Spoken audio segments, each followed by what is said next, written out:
നമസ്കാരം, ഫാസ്റ്റ് ന്യൂസിലേക്ക് സ്വാഗതം. ശബരിമല യുവതീ പ്രവേശനത്തിൽ സുപ്രീം കോടതിയിൽ സത്യവാങ്മൂലം സമർപ്പിച്ച സംസ്ഥാന സർക്കാർ. യുവതീ പ്രവേശനം അനുവദിക്കണോ എന്നത് പരാമർശിക്കാതെയാണ് സത്യവാങ്മൂലം. മതപരമായ കാര്യങ്ങളിൽ മതപണ്ഡിതർ തീരുമാനമെടുക്കുന്നതാണ് ഉചിതമെന്ന് സംസ്ഥാനം ചൂണ്ടിക്കാട്ടി.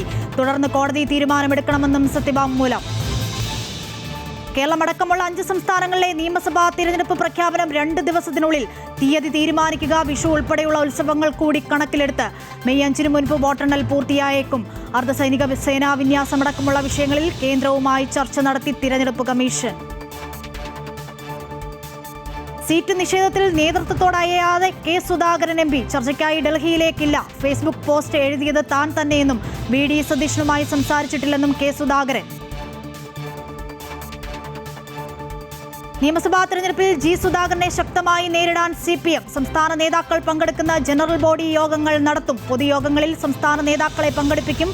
CPIM സംസ്ഥാന സെക്രട്ടറിയും പൊതുയോഗത്തിൽ പങ്കെടുക്കും. സുധാകരൻ പാർട്ടിയെ ചതിച്ചു എന്നത് ജനങ്ങളോട് വിശദീകരിക്കും. ആലപ്പുഴ ജില്ലാ സെക്രട്ടേറിയറ്റിന്റേതാണ് തീരുമാനം. തമിഴ് കവി വൈരമുത്തുവിന് ജ്ഞാനപീഠ പുരസ്കാരം. സാഹിത്യത്തിന് നൽകിയ സംഭാവനകൾ പരിഗണിച്ചാണ് പുരസ്കാരം. അവാർഡ് ജേതാവിന് 11 ലക്ഷം രൂപയുടെ ക്യാഷ് പ്രൈസും സരസ്വതി ദേവിയുടെ വെങ്കല പ്രതിമയും പ്രശസ്ത പത്രവും നൽകും. പലോളി കമ്മീഷൻ റിപ്പോർട്ട് പെട്ടെന്ന് നടപ്പിലാക്കിയതുപോലെ ജസ്റ്റിസ് JB കോശി കമ്മീഷൻ റിപ്പോർട്ടും നടപ്പിലാക്കണമെന്ന് തൃശൂർ അതിരൂപത ബിഷപ്പ് മാർ ആൻഡ്രൂസ് താഴത്ത്.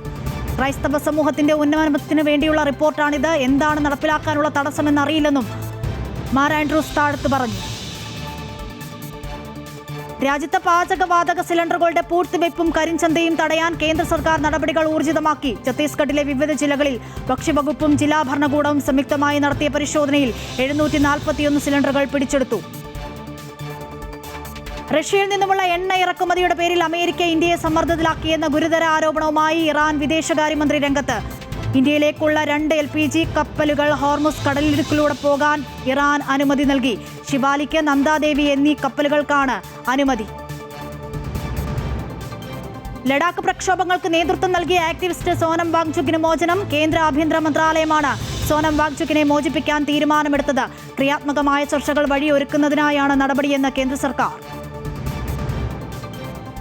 സംസ്ഥാനത്ത് വേനൽ കടുക്കുന്നു. 10 ജില്ലകളിൽ യെല്ലോ അലർട്ട്. താപനില 37 ഡിഗ്രി സെൽഷ്യസ് വരെ ഉയർന്നതിനാൽ പൊതുജനങ്ങൾക്കും ജാഗ്രതാ നിർദ്ദേശം. കൊല്ലം കരുനാഗപ്പള്ളിയിൽ ജാമ്യത്തിലിറങ്ങിയ ഗുണ്ടാ നേതാവ് അലുവ അതുലിനെ നടു റോഡിലിട്ട് വെട്ടിക്കൊലപ്പെടുത്തി. കൊലയ്ക്ക് പിന്നിൽ മുൻ വൈരാഗ്യമെന്ന് സൂചന. പിന്നിൽ കരുനാഗപ്പള്ളിയിലെ ഗുണ്ടാ സംഘമായ കടത്തൂർ സംഘമെന്ന് സംശയം. ഫാസ്റ്റ് ന്യൂസ് പൂർണ്ണമാകുന്നു. നമസ്കാരം.